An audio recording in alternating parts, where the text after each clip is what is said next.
Welcome to the Naked Proverbs podcast, where we unclothe the truth about Black love, family, and marriage. My name is Nick Scott, one of your hosts, and I'm here with my husband. What's going on? This is your boy Rich, and today we are about to talk about daughter's dress code. Yes, those little girls, what they wearing, what they selling in the stores. We're going to be talking about all of that today. If this is your first time joining us on this podcast, and even if you've listened for the past 3 weeks, it is very important for us to let you all know that we are not licensed therapists or counselors. We have just been in this thing for a long time, and we have some experience in this, so we want to share our experiences and our advice that we've learned over the years. If you haven't already, make sure that you follow or subscribe to Naked Proverbs on whatever platform you listen to podcasts on. And if you like what you hear, please show us some love and support by becoming a patron. And you can get all of the details about becoming a patron on our Patreon website at www.patreon.com/Naked Proverbs. You know what we got to do, right? What's that? We got to take time and say thank you to all our listeners. Thank you, listeners. We thoroughly have enjoyed these past 3 weeks, and we appreciate you appreciating our effort that we're putting into this podcast every week. Reality is, we keep coming back because of you. Because we could sit and talk to ourselves all day, every day, like we've always done anyway. But because of you tuning in, because of you and your comments, it makes us get excited. It makes us want to give more. It really does. The engagement that we're seeing on our social media, on our Instagram and our Facebook page, it really does motivate us. And yeah, we talked to ourselves for years, so we could keep on doing that. The topic for today is daughter's dress codes, and it's homecoming season. So we're going to be doing a lot of homecoming dress shopping, and we know what that could entail. Sometimes our daughters wanting to get something that might be what some would consider inappropriate. Risque. I remember our oldest daughter's first homecoming, and she had on that red velvet dress, and it had the split in the front. Ooh. Do you remember that? I remember that. That thing was velvet. It was. It looked hot. It was velvet. I know. It was velvet, but we got a lot of pushback from other parents. We did. And you know what? I didn't care then, and I definitely don't care now. Well, you know, homecoming season is upon us, so what we're going to do, we have 2 girls to shop for this year. You know what? I'm going to be real. Homecoming season for me is pretty simple. I cut a check. Kids find what they want. My young ladies find what they want to wear. You make sure it's approved, and they go have fun. Because to me, that's what it should be about. It should be about them having fun more than it is about what they're wearing or these crazy beliefs that they need to wear certain things. And we're going to talk more about that when we get to that. But, I mean, homecoming season, you only get, 8 of them in high school if you graduate on time. Now, there's some people, I had a couple friends. Mike, I remember you, bro. He looked like a grown man. I'm talking full beard. In the 9th grade. So he probably got held back a couple times. So he probably got an extra homecoming in there. But for the average person, they get 4 homecomings during high school. Did I say 8 the first time? You said 8. Good Lord. How many years am I in school? I don't know. You get 4. Because see, you get 4 homecomings and a couple of proms, maybe. If you cool like me, I got a couple of proms. I feel like it should be about the experience and them having fun more so than about, anything else. Because once these days are gone, they're gone. They're gone. Reality is there are school dress codes, and schools tell our daughters and our sons, but more so our daughters, what they can and cannot wear. And I think one of the most frustrating things I have read is that it has very little to do with what they're really wearing and the impact people believe it's going to have on the young men that are in these schools, the impact that it's going to have on teachers, male teachers, pedophiles apparently. R. Kelly's. If you looking at my child and you being turned on by a little 15, 16, 17, 18-year-old child in something they're wearing, you need to go get some help because there's something wrong with you. But instead, we make it seem like there's something wrong with the young ladies and what they wear. I think for me, because I was a teenage girl who was told what to wear, what not to wear, I was told by my mom on many occasions to change my clothes. I think for me, it's already hard enough as a teenager trying to deal with accepting your body and your body image. I don't care what woman or girl you are, we have all had to struggle with accepting our body image and our body type, no matter what it is. We could, even the finest, quote unquote, the finest girls in high school. You? I wasn't one of the fine girls in high school. That's a lie. I wasn't. But even they struggled with their body image. So I think for me, it's more about the pressure that we're putting on girls to make sure that everybody else around them is comfortable instead of reinforcing these positive body images. It's like something is wrong with you because you're making this young man or this grown man feel a certain way because you have on a tank top. The reality is we have teenagers now, but they haven't always been teenagers. When our girls were young, we still gave them a freedom to choose what they were wearing to a point. Because you have to remember, when you have young children, you as a parent are more than likely purchasing their clothes. Yeah. So you have already viewed everything that they may want to wear, whether it's polka dots and stripes or, solids. And they want to mix and match all that together. Because that's really the worst you get when the kids are little. Reality is you picked it out. So you don't really have to say a lot. And it's more of, like, for me, being able to be comfortable with my child looking like a clown walking out of the house in her favorite shirt, or when they have those rubber boots and they want to wear the rubber boots year round, even though they were rain boots and it wasn't raining, it was the middle of summer and their feet were hot and funky and sweaty in them rubber boots. But I had to understand that was really not that big of a deal, and it was helping them build their identity and helping them have confidence in who they were. When our girls were little, I didn't pick their clothes. When we went shopping, I allowed them to pick their own clothes. When they got dressed for kindergarten, first grade, second grade, third grade, it didn't matter. All the way up until now, I allowed them to pick their own attire. Now, obviously, it wasn't just a free-for-all. I kind of gave them some guidance around what's appropriate to wear and when. But I always go back to that self-expression that comes with the way that you dress. We've all seen the kids that are running around in the street with their Halloween costume on in June. Yeah. And, there's a lot of parents, and especially, let's be clear, Black people, we're the ones, we some of the main ones that will pass judgment or make comments to our partners or whoever we're with about the child running around in her cowboy costume in June.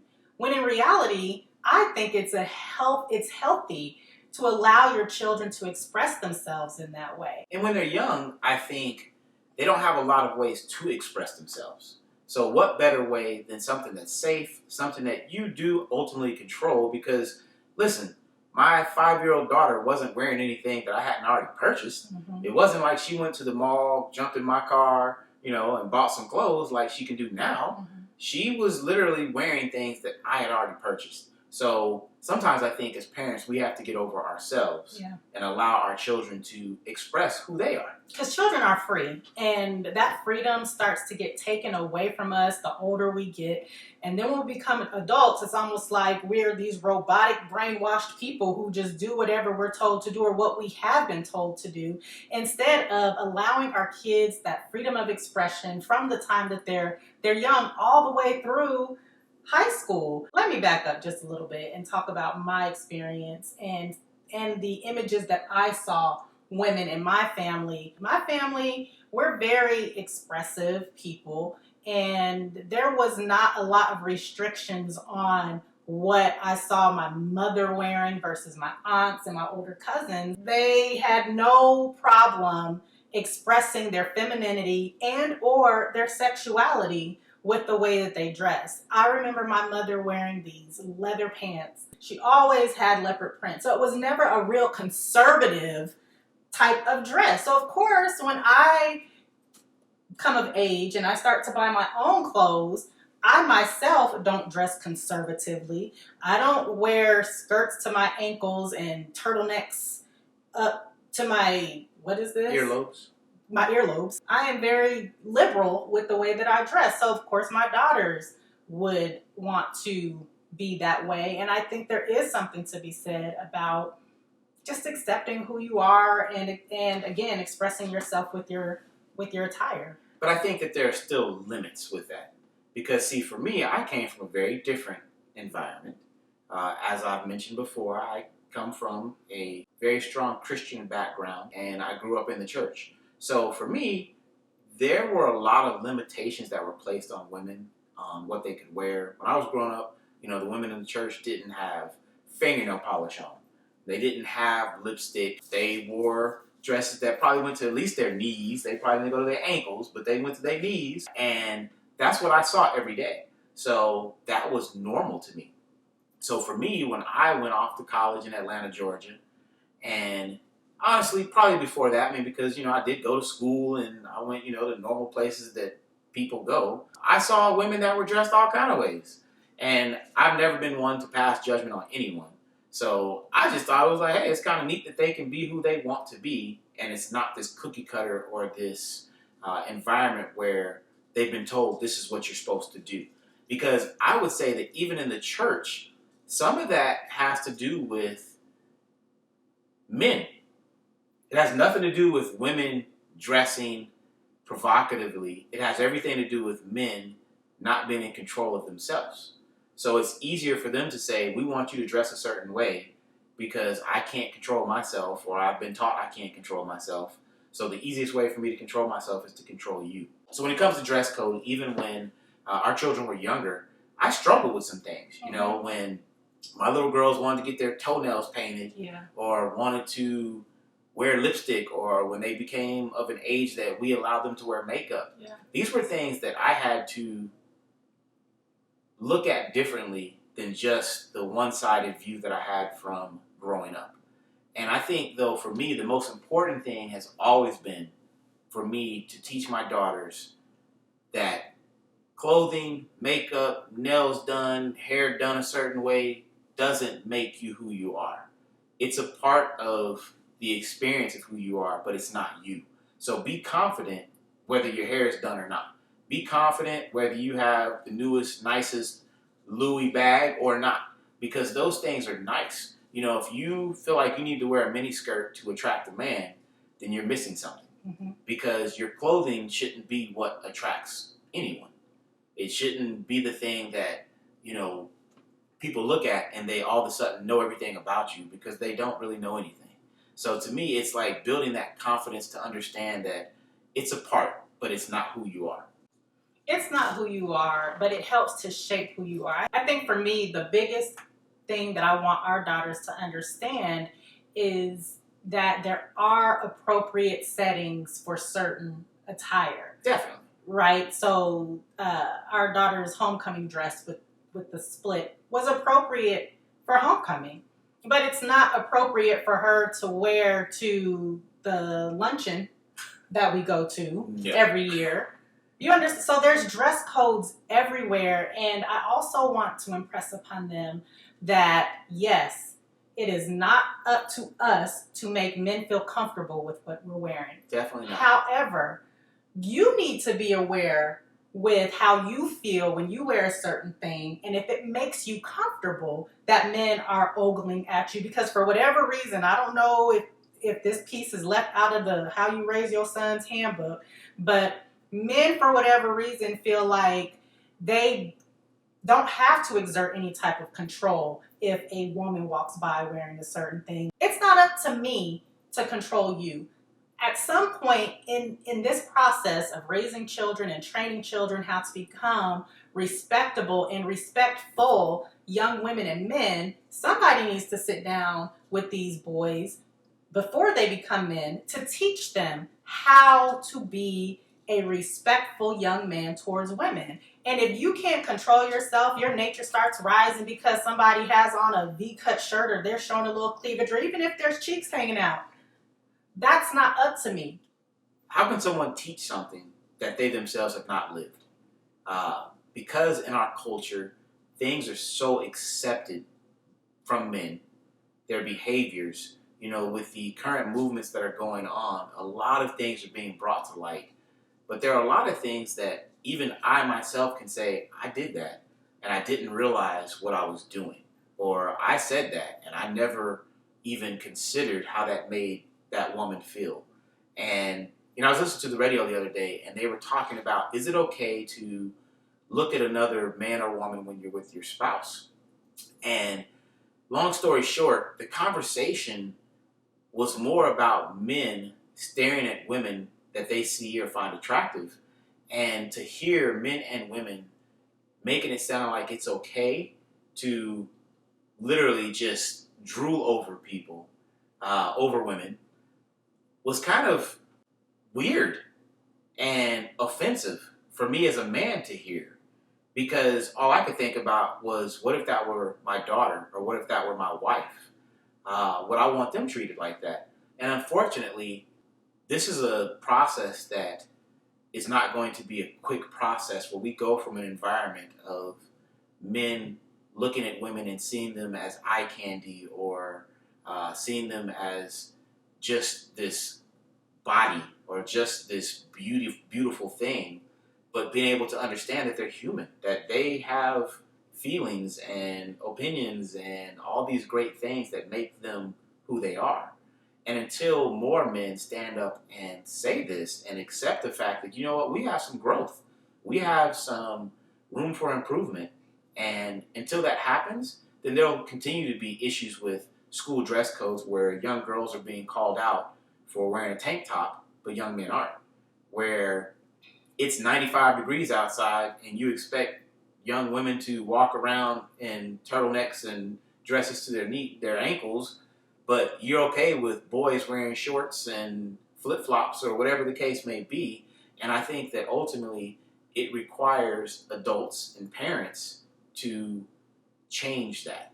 It changes, like you said, by us having those conversations with our daughters, and those that have sons having those conversations with their sons. It's not okay for your son to be looking at a woman or a young girl and whistling and catcalling and saying things that are offensive. Because ultimately, something my dad told me when I was young was, if you wouldn't treat your mother or your sister that way, you shouldn't treat anybody else that way. And that has stuck with me over the years, that, well, I wouldn't want someone to treat my mom like that, or my sister, or now my wife, or my daughters, or my nieces. So why should I act that way? The double standard goes far beyond just the school dress codes. I know I was told to change my clothes. I've told one of my daughters, to change her clothes on a number of occasions. And for me, having her change her clothes wasn't so much of that's inappropriate. It was more of, it's inappropriate to go to school, because we know that if you wear a tank top that looks like that, spaghetti straps or whatever it is, that's a violation for you. But I would dare say that you've never been asked to change your clothes. Even our other daughter, our younger daughter, she is a track athlete. Those little boys run all over the track field during practice and every other time with no clothes on. Shirts off. I'm offended. Because they have muscles and they be looking all like I used to 50 years ago.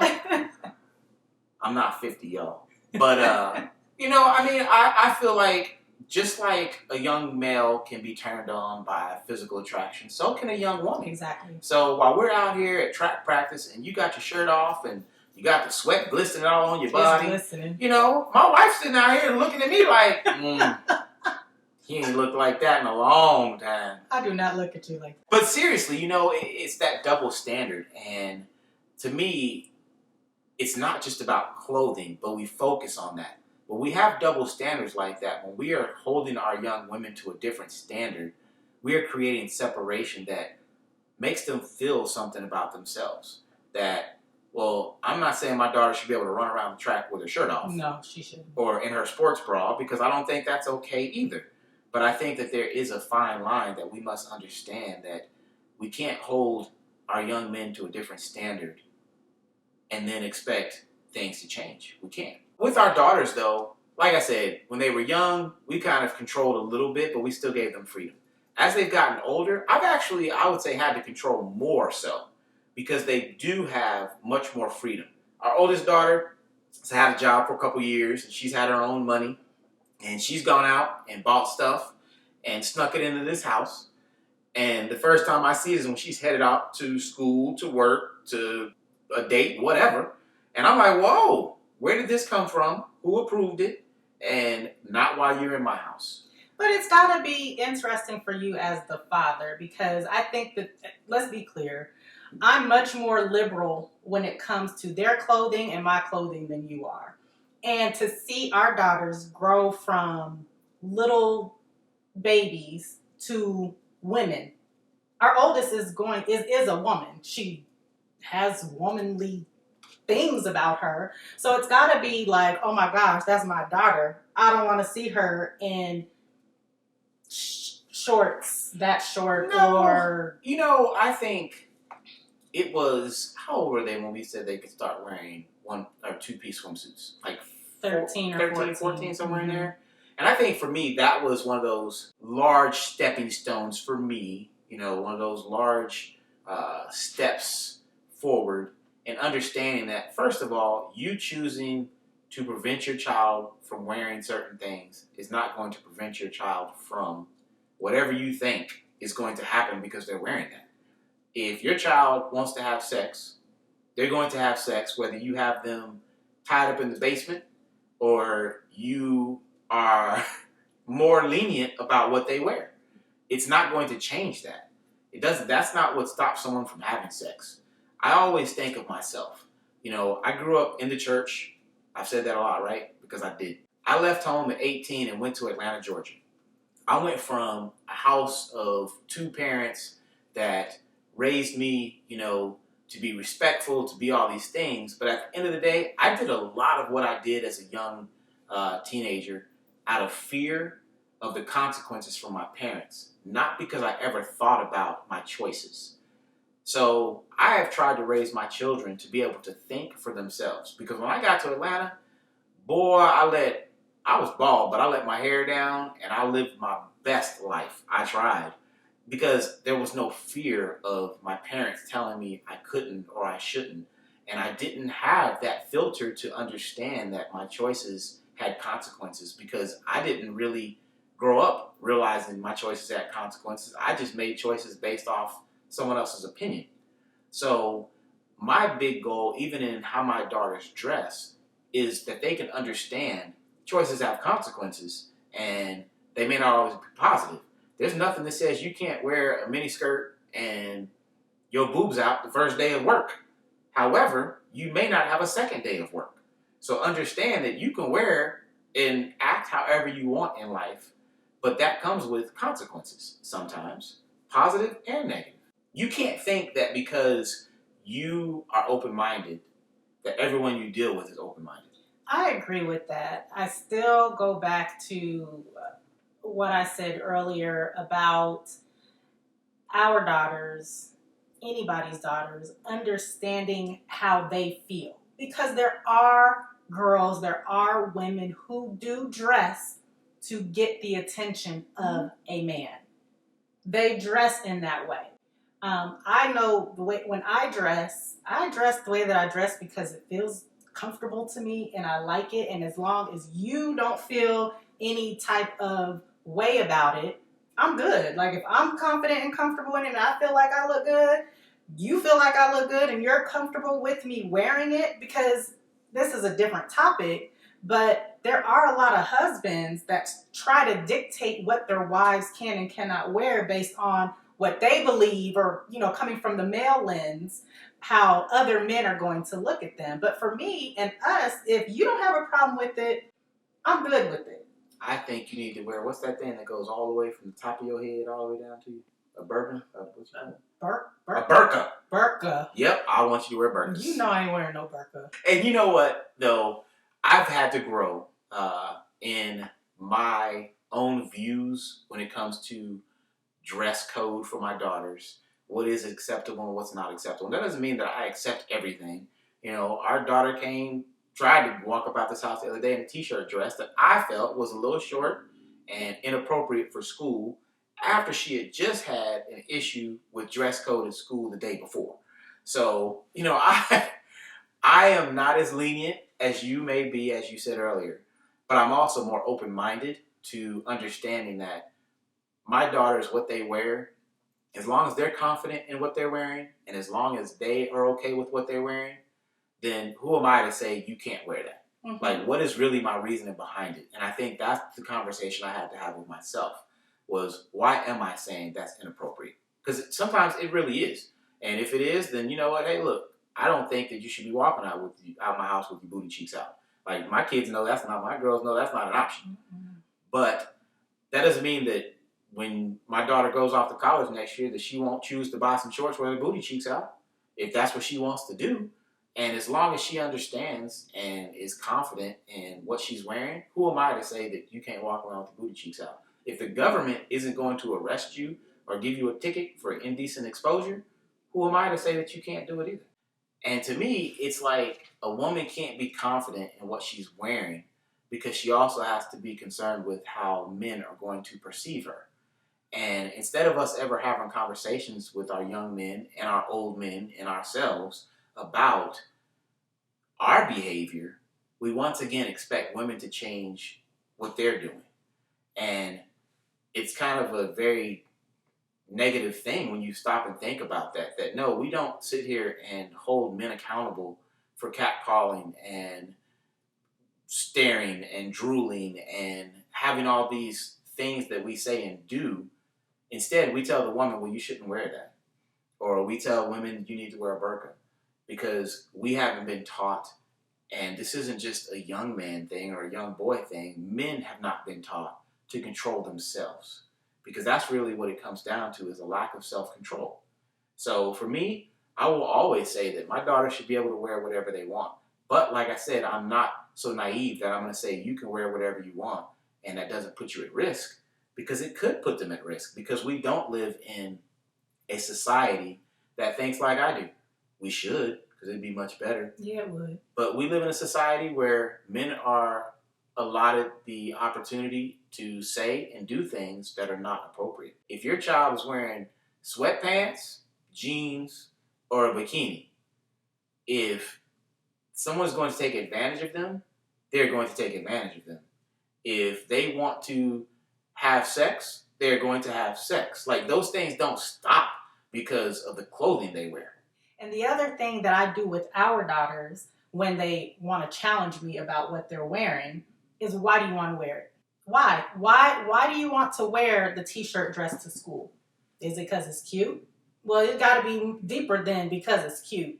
And until they can have those mature conversations with me, and until they can truly understand that there are some consequences that are associated with the way that women dress, they don't get to just walk up out of this house wearing whatever they want with booty cheeks hanging out. What they do when we're gone, do you, boo? Thanks so much for tuning in to this week's episode. We want you to have a truly happy marriage, and we encourage you to support your daughters in their dress codes so that they can have healthy self-esteem and a healthy admiration for their body.